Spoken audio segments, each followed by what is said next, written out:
Hello friends, welcome to learn services. This is Ram Soni. आज हम बात करेंगे रोजगार निर्माण के 7 सितंबर से लेकर 13 सितंबर का जो न्यूज़पेपर है उसकी एनालिसिस करेंगे। यहां पर देखा जाए तो ये जो क्लास का टाइमिंग है ये हर एक दिन 9 बजे यहां पर वीडियो अपलोड होगा, 9 बजे स्ट्रीमिंग होगी। तो 9 बजे इस वीडियो को देखने के लिए आप यहां पर आ सकते हैं। You can come over here और ये हर एक दिन का होगा, ठीक है। तो चलिए स्टार्ट करते हैं डिस्कशन को। Let's start the discussion. इस सीरीज का ये तीसरा वीडियो है और ये हर एक दिन चलेगा।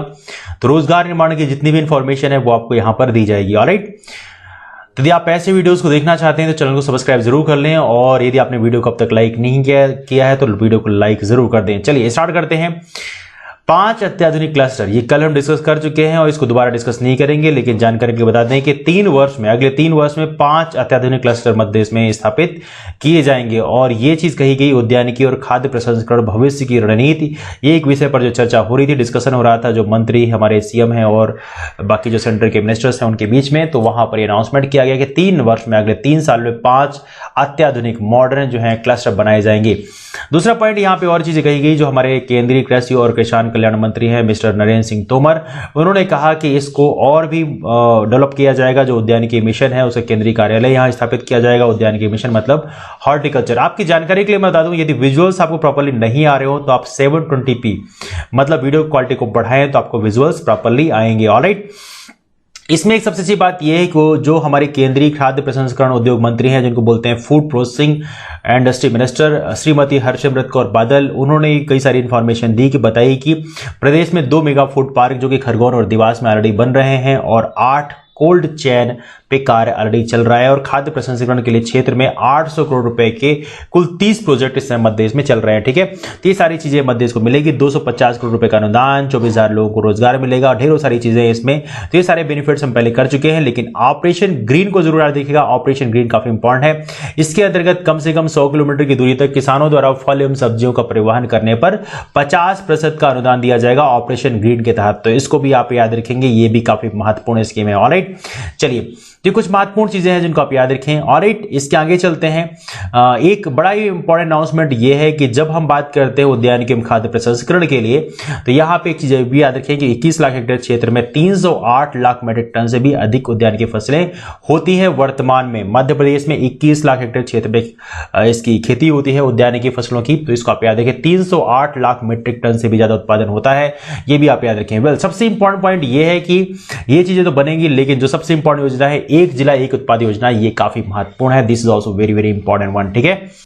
सो इसको हमने पिछले वीडियो में डिस्कस किया है तो ज्यादा डीप में डिस्कस नहीं करेंगे। अगला देखा जाए यहां पर पद्म पुरस्कार के लिए जो समिति बनाई जा रही है, सबसे अच्छी बात यह है कि यहां पर जो मुख्य सचिव की अध्यक्षता में ये बनाया जाएगा। तो इसके चेयरमैन कौन होंगे? मुख्य सचिव होंगे, जो हमारे चीफ सेक्रेटरी हैं वो उनकी अध्यक्षता में होगा। और सबसे बड़ी बात यह है कि वहां के बाकी जो डिपार्टमेंट के जो एडिशनल चीफ सेक्रेटरी है, जैसे गृह विभाग के हैं या लोक स्वास्थ्य एवं परिवार कल्याण के हैं या संस्कृति विभाग के हैं, तो यहाँ के जो एडिशनल चीफ सेक्रेटरी हैं वो भी इसमें पार्टिसिपेट करेंगे, वो भी इसके मेंबर होंगे। तो भी आप याद रखें। जेई के लिए देखा जाए, जेई और नीट के एग्जाम देने के लिए मध्य सरकार ने एक स्कीम स्टार्ट करी है जिसमें 181 नंबर पे आपको डायल करना पड़ेगा, रजिस्टर करना पड़ेगा, या तो ऑनलाइन भी आप कर सकते हैं। यहां पे लिखा है https://covid19, इसमें आपको रजिस्टर करना होगा। और इसमें रजिस्टर करके जो जिला प्रशासन है या वहां पे जो जिला प्रशासन या विकास खंड का जो हेडक्वार्टर है वहां से आपको जो ट्रांसपोर्टेशन की फैसिलिटी प्रोवाइड कराई जाएगी। तो कमाल की बात है, इसमें दोनों तरफ आने जाने का दोनों ही काउंट होगा, निःशुल्क होगा। और सबसे अच्छी बात यहां पर यह होगा कि इसमें जो स्टूडेंट है उसके साथ में जो कोई सहयोगी हैं उनको भी यहां पर ट्रांसपोर्टेशन की फैसिलिटी मिलेगी। सबसे इंपॉर्टेंट पॉइंट ये है यहाँ पे कि 30 सितंबर तक एडमिशन की डेट बढ़ा दी गई है। हाई कोर्ट ने अनाउंसमेंट किया था और ये काफी बड़ा स्टेप है। हालांकि देखा जाए तो अभी तो एडमिशन वैसे भी नहीं सकते क्योंकि नीट और जेईई के एग्जाम हुए नहीं है, तो एडमिशन तो वैसे भी थोड़ा डिलेड चल रहे हैं, ठीक है। हालांकि उसमें और भी डिले होने की पॉसिबिलिटी है, अभी तक फिलहाल हम ये कह सकते हैं। यदि हम बात करें यात्री बसों के 5 माह का वाहन कर किया जाएगा माफ, ये एक बड़ा स्टेप है, ये डिस्कस कर चुके हैं हम पिछले वीडियो पे। सबसे इंपॉर्टेंट यहां पे ये है कि यहां पर 1 अप्रैल से लेकर 31 अगस्त तक का जो कर है वो पूर्णतः माफ कर दिया जाएगा। ये एक बड़ा स्टेप है और इससे फायदा ये मिलेगा कि जो वाहन जो चलाते हैं उनको एक बड़ा बेनिफिट मिलेगा। जो वाहन के मालिक है उनको काफी बेनिफिट इससे मिलने वाला है। That's gonna be very huge advantage for them. अगला जो सबसे इंपॉर्टेंट डिस्कस करने वाले हैं वो ये है। वेल, ये जो स्कीम्स मैं डिस्कस करने वाला हूं ये बहुत ही इंपॉर्टेंट योजनाएं हैं। तो यहां पे देश में स्टार्टअप को बढ़ावा देने के लिए चुनौती प्रतियोगिता हुई शुरू। तो स्टार्टअप को बढ़ावा देने के लिए, देश में हम चाहते हैं कि स्टार्टअप को बढ़ावा मिले, तो इसके लिए हमने स्टार्ट किया चुनौती प्रतियोगिता।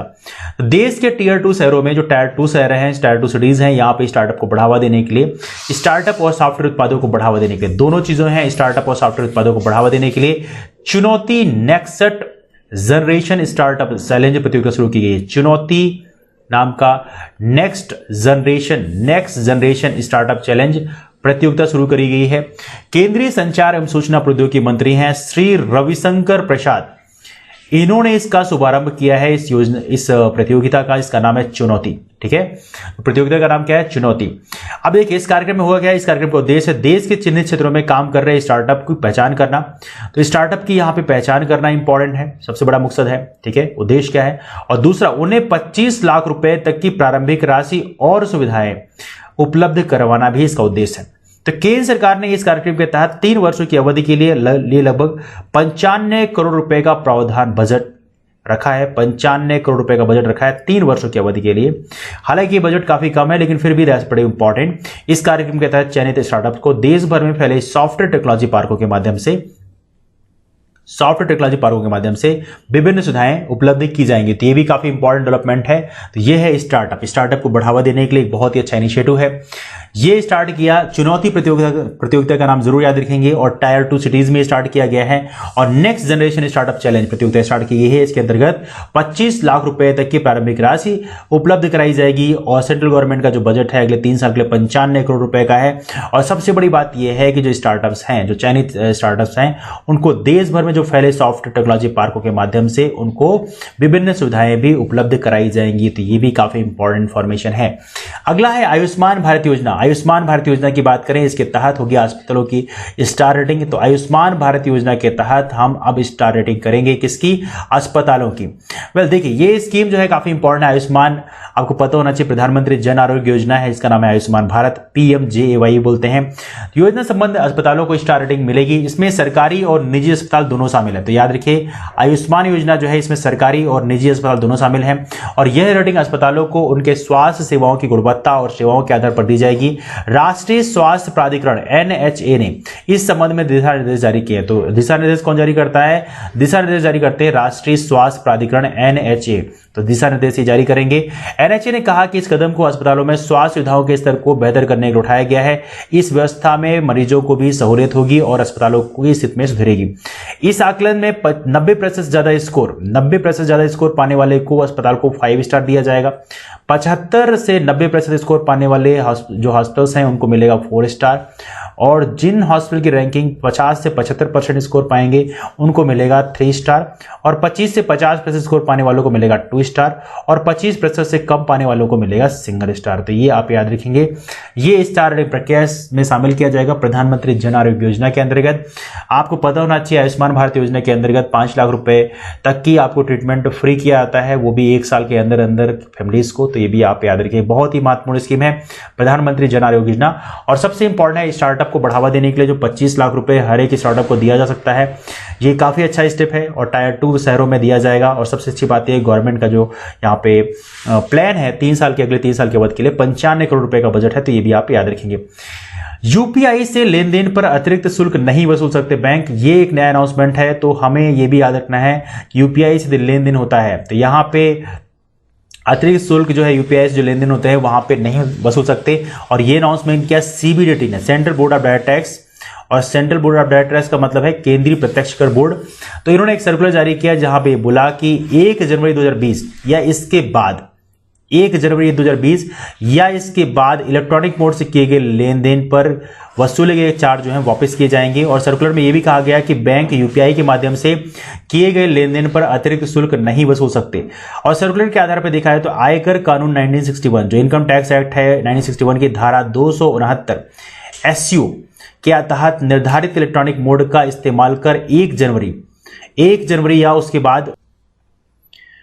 तो सर्कुलर के अनुसार देखा जाए तो आयकर कानून 1961 की धारा 269 SU के तहत निर्धारित जो इलेक्ट्रॉनिक मोड का इस्तेमाल कर 1 जनवरी या उसके बाद किए गए लेन देन पर बैंकों ने जो चार्ज वसूला है उसे तुरंत रिफंड किया जाएगा। ये काफी बड़ा स्टेप है देखा जाए तो इसका मेन जो उद्देश्य है वो उद्देश्य क्या है, देश में डिजिटल ट्रांजैक्शन और कैशलेस इकोनॉमी को आगे बढ़ाना इसका मेन उद्देश्य है। तो एक प्रकार से देखा जाए तो काफी वेलकम स्टेप है और यदि ऐसा होता है तो डेफिनेटली काफी बेनिफिशियल होगा। ये रहा अपना दूसरा इंपॉर्टेंट पॉइंट ये है कि केंद्र सरकार जो है प्रधानमंत्री जनधन योजना का नाम खूब सुना होगा अपनों।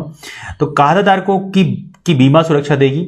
यहाँ पे बीमा सुरक्षा देगी, लेकिन जनधन योजना के खाताधारकों को प्रधानमंत्री जीवन ज्योति योजना और प्रधानमंत्री सुरक्षा बीमा योजना के दायरे में लाया जाएगा। तो जो प्रधानमंत्री जनधन योजना के खाताधारक हैं उनको प्रधानमंत्री जीवन ज्योति बीमा योजना और प्रधानमंत्री सुरक्षा बीमा योजना के दायरे में लाया जाएगा। केंद्र सरकार ने प्रधानमंत्री जनधन योजना के 6 वर्ष पूर्ण होने के अवसर पर कहा, 6 वर्ष जो पूर्ण हो चुके हैं अवसर पर कहा कि 28 अगस्त 2018 के बाद खोले गए खातों के लिए रुपे कार्ड पर मुफ्त आकस्मिक बीमा कवर दिया जाएगा। ये काफी बड़ा स्टेप है, जो रुपे कार्ड पर मुफ्त आकस्मिक बीमा कवर दिया जाएगा। और इसके अलावा खाताधारकों को ओवरड्राफ्ट की सीमा को बढ़ाकर 10,000 किया जाएगा। तो ओवरड्राफ्ट की जो सीमा है यहां भी बढ़ाया जाएगा, वो है 10,000 किया जाएगा। तो ये भी आप याद रखें। ऑलराइट, तो कुछ महत्वपूर्ण स्टेप हैं जिनको आप याद रखें। अगला यहां पे है 1 सितंबर की न्यूज है, अंतर्राष्ट्रीय उड़ानों पर 30 सितंबर तक जारी रहेगी रोक। ये मैं इसलिए पढ़ रहा हूं क्योंकि यहां पे बहुत अच्छी इंफॉर्मेशन आपके सामने मिलेगी। तो इसको देखते हैं बेसिकली क्या लिखा हुआ है। केंद्र सरकार ने देश से, समझिएगा बहुत इंपॉर्टेंट चीज बता रहा हूं आप लोगों को, केंद्र सरकार ने देश से आने जाने वाली अंतर्राष्ट्रीय वाणिज्यिक यात्री उड़ानों पर, अंतर्राष्ट्रीय जो वाणिज्यिक यात्री उड़ानें हैं उन पर लगी रोक 30 सितंबर तक के लिए बढ़ा दी है। तो 30 सितंबर तक जो इंटरनेशनल जो कॉमर्शियल जो फ्लाइट्स हैं उनको रोक दिया गया है। नागर विमानन महानिदेशालय ने एक परिपत्र में कहा कि सभी निर्धारित यात्री उड़ानों को 30 सितंबर तक निलंबित रखा जाएगा। तो जो नागर विमानन महानिदेशालय एयरपोर्ट अथॉरिटी ऑफ इंडिया है उन्होंने इसको रोक दिया है 30 सितंबर। तो डेट कौन है, 30 सितंबर है। केवल सक्षम प्राधिकारियों द्वारा कुछ चुनिंदा मार्गों पर मामलों के आधार पर निर्धारित अंतर्राष्ट्रीय उड़ानों को अनुमति दी जा सकती है। उल्लेखनीय है कि भारत में देखा जाए तो 23 मार्च से लेके अंतर्राष्ट्रीय उड़ानों को संचालन को रुका हुआ है। केवल विदेशों से भारतीय नागरिकों को लाने के लिए वंदे भारत मिशन, बहुत इंपॉर्टेंट है, विदेशों से भारतीय नागरिकों को लाने के लिए वंदे भारत मिशन के तहत उड़ानें संचालित हो रही हैं। तो इस स्कीम का नाम जरूर याद रखें, काफी महत्वपूर्ण स्कीम है वंदे भारत मिशन। तो मैं इसको पॉइंट आउट कर रहा हूं, वंदे भारत मिशन, इसको जरूर याद रखें, ये काफी महत्वपूर्ण न्यूज है। वंदे भारत मिशन आपसे पूछा जा सकता है कि विदेशों से जो भारत में नागरिकों को लाया जा रहा है कौन से मिशन के अंतर्गत ला रहे हैं, तो वो ला रहे हैं वंदे भारत मिशन के अंतर्गत। तीसरा डिस्कशन आज का, तो चूंकि वीडियो लंबा हो रहा है तो डिस्कशन ये सिर्फ 10 मिनट का वीडियो बनेगा, तो मैं इस वीडियो को यहीं पे वाइंड अप करता हूं। ये एक सीरीज स्टार्ट किया है रोजगार निर्माण के लिए, तो इस सीरीज को आप देखना चाहते हैं तो यदि आपने चैनल को सब्सक्राइब नहीं किया तो सब्सक्राइब कर लें। इसको यदि आपने वीडियो को लाइक नहीं किया तो लाइक कर दें, दोस्तों की शेयर भी कर दें। और सबसे इंपॉर्टेंट चीज है, यदि आपने नीचे कमेंट नहीं किया तो कमेंट जरूर करें। आपके ओपिनियन जो है बहुत मैटर करते हैं, तो नीचे कमेंट जरूर करें। जो भी कमेंट करना चाहते हैं अपने ओपिनियन जरूर दें। तो फिलहाल इस वीडियो के लिए इतना ही। आप सभी लोग यहाँ पे आए थे, थैंक यू सो मच और bye, take care, thank you.